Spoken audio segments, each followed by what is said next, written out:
بسم اللہ الرحمن الرحیم۔ سورہ یوسف 13واں پارہ آیت نمبر 84 سے لے کر 88 تک کا ترجمہ یہ ہے: وَتَوَلَّى عَنْهُمْ، اور یعقوب علیہ السلام نے اپنے بیٹوں سے منہ موڑا اور کہنے لگے: یا اسفا، ہائے افسوس، علی یوسف، یوسف پر، وَابْيَضَّتْ عَيْنَاهُ مِنَ الْحُزْنِ، غم کی وجہ سے ان کی آنکھیں سفید ہو گئیں، فَهُوَ كَظِيمٌ، اور وہ اندر ہی اندر گھٹ رہے تھے۔ قالوا تاللہ تفتأ تذکر یوسف، بیٹے کہنے لگے اللہ کی قسم آپ مسلسل یوسف علیہ السلام کو یاد کرتے رہیں گے، حتی تکون حرضا، یہاں تک کہ غم کی وجہ سے آپ پگھل جائیں گے، او تکون من الہالکین، یا خود کو ہلاک کر ڈالیں گے۔ قال انما اشکو بثی وحزنی الی اللہ، یعقوب علیہ السلام کہنے لگے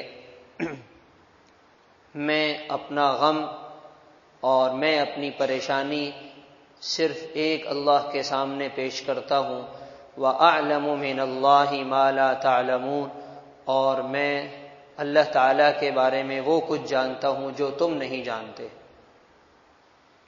یا بنی یذہبوا، اے میرے بیٹوں تم جاؤ، فتحسسوا من یوسف وَأَخِیہ، جا کر یوسف اور ان کے بھائی کو تلاش کرو، وَلَا تَیْأَسُوا مِن رَوْحِ اللَّهِ، اور اللہ کی رحمت سے مایوس مت ہو۔ اِنَّهُ لَا یَیْأَسُ مِن رَوْحِ اللَّهِ، بے شک اللہ کی رحمت سے مایوس نہیں ہوتے مگر وہ لوگ جو کافر ہیں۔ فَلَمَّا دَخَلُوا عَلَیْهِ، جب یہ بھائی تیسری دفعہ یوسف علیہ السلام کے پاس آئے، کہنے لگے یا ایھا العزیز، اے عزیز مصر، مسنا واہلنا الضر، ہمیں اور ہمارے گھر والوں کو سخت پریشانی کا سامنا ہے، وجئنا ببضاعۃ مزجاۃ، ہم معمولی جمع پونجی لے کر آئے ہیں، فاوف لنا الکیل، آپ ہمارے لیے مکمل ناپ تول ہمیں دیں، وتصدق علینا، اور ہم پر کچھ صدقہ بھی کریں، ان اللہ یجزی المتصدقین، بے شک اللہ تعالی صدقہ کرنے والوں کو ضرور بدلہ دیا کرتے ہیں۔ یعقوب علیہ السلام کے سامنے جب 9 بیٹوں نے اس بات کا اظہار کیا کہ بنیامین ہمارے ساتھ نہیں آ سکے، تو حضرت یعقوب علیہ السلام کی پریشانی میں اور اضافہ ہو گیا۔ یقیناً والد ہیں، پہلے ایک بیٹا گیا، پھر دوسرا بیٹا بھی چلا گیا، تو کہنے لگے یا اسفا علی یوسف، ہائے یوسف کا افسوس۔ اب سوال یہ پیدا ہوتا ہے، بنیامین ابھی روک لیا گیا، بنیامین بچھڑ گیا، دور ہو گیا، تو افسوس تو بنیامین پہ کرنا چاہیے تھا، مگر حضرت یعقوب علیہ السلام یوسف کے غم کو یاد کر رہے ہیں اور اس یوسف علیہ السلام کے تذکرے میں لگے ہوئے ہیں۔ تو اس میں علماء فرماتے ہیں کہ یوسف علیہ السلام کی جو محبت تھی وہ ابھی تک دل سے ختم نہیں ہوئی تھی، اور وہ جو صدمہ تھا وہ ابھی تک دل میں بیٹھا ہوا تھا۔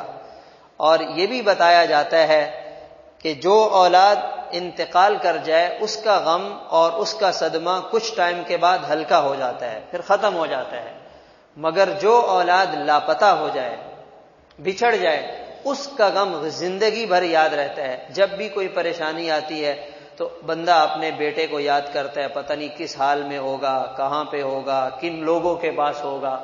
تو یہ جو اولاد کی جدائی اور لاپتہ ہونے کا غم اور صدمہ ہے، یہ انسان کو بہت زیادہ اندر سے ختم کر دیتا ہے۔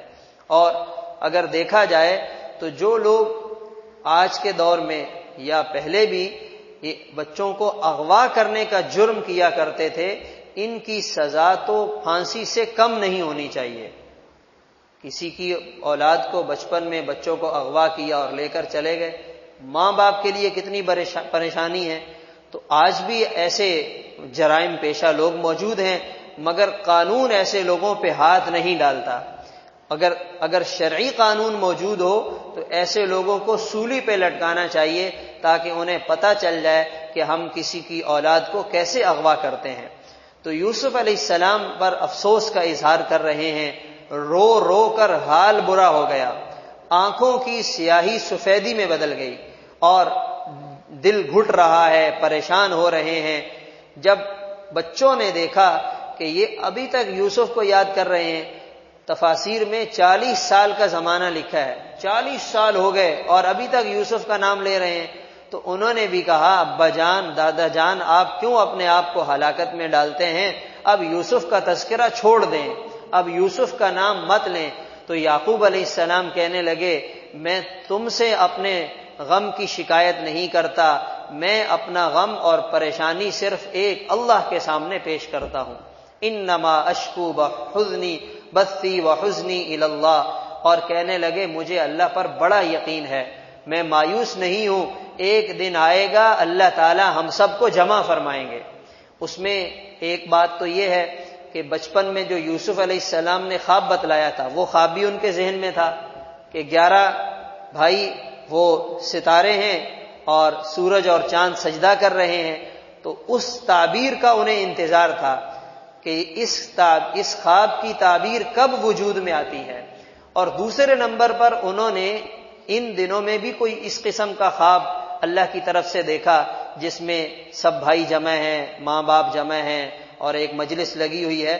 تو انہیں اللہ کی ذات پر بڑا یقین تھا کہ اللہ تعالیٰ ضرور ہمیں ملائیں گے، جمع کریں گے، لیکن یہ سمجھ میں نہیں آ رہا تھا کہ یہ کیسے ہوگا.